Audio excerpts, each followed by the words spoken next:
Hey guys, how's it going? This is Mike from M&R Automotive. Today we have a Ford Bronco with a capable bumper, and we're installing a 40-inch Pro Series curved light bar.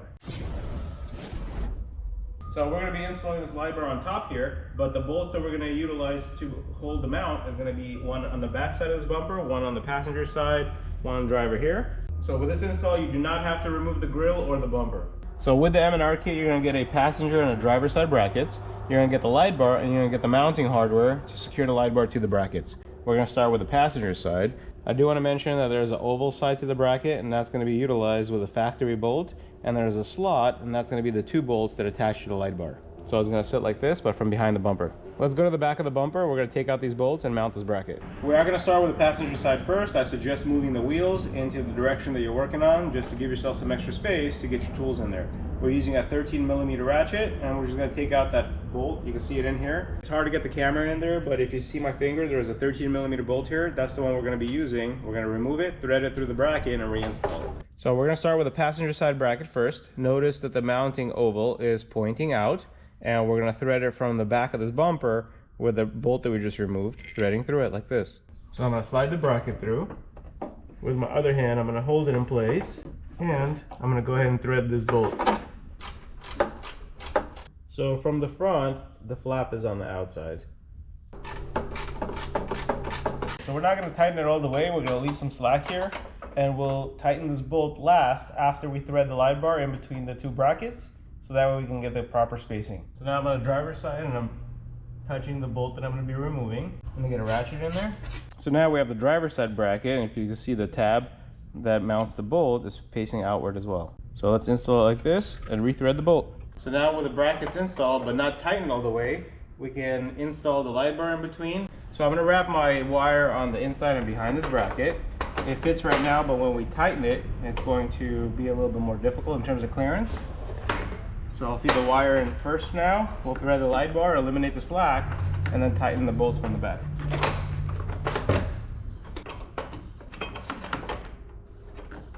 There we go. And we're going to use supplied hardware, bolts and washers, to secure the light bar in place. So now with the light bar being centered, we can go ahead and tighten the main screws that are holding the brackets onto the back of the bumper. So now with the light bar mounted, let's go ahead and route the wiring towards our auxiliary switches.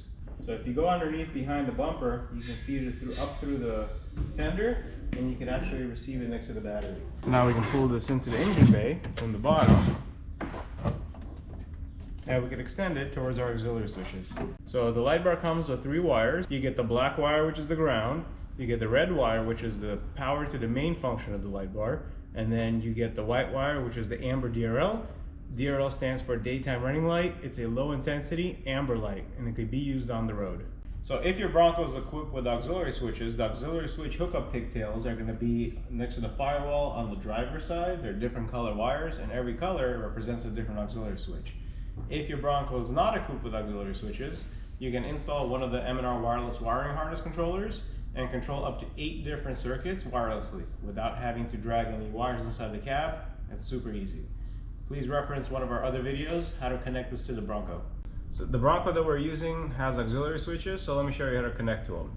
So on the light bar, I'm going to go ahead and do some crimp connectors. So on the red cable, that's going to be the main function light. I'm going to put a crimp on.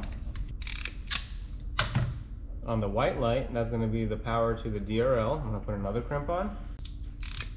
And on the black cable, that's going to be our ground. I'm going to put on an eyelid. So I'm going to use the yellow cable for the main function. That's going to get connected to the red wire of the light bar. So I'm just going to remove the stripping, and then we're going to use the green cable for the amber DRL. Okay, so yellow is going to go to our red cable, and the white cable we're going to connect to the green cable on the aux switches. So the last thing to do is just to ground the light bar. So we're going to take our eyelid, and we can use this bolt here. So we're going to remove the factory bolt.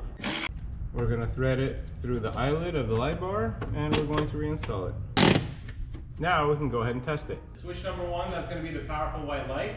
And then switch number 2, that's going to be the amber backglow. Oh, looks great. So I'm gonna go ahead and apply some heat to the heat shrink connectors, route the wire, use some zip ties, and we're gonna go on another adventure. Thank you guys for watching. I hope you guys enjoyed this video and got the confidence that you need to install this product yourself. You guys are gonna absolutely love it.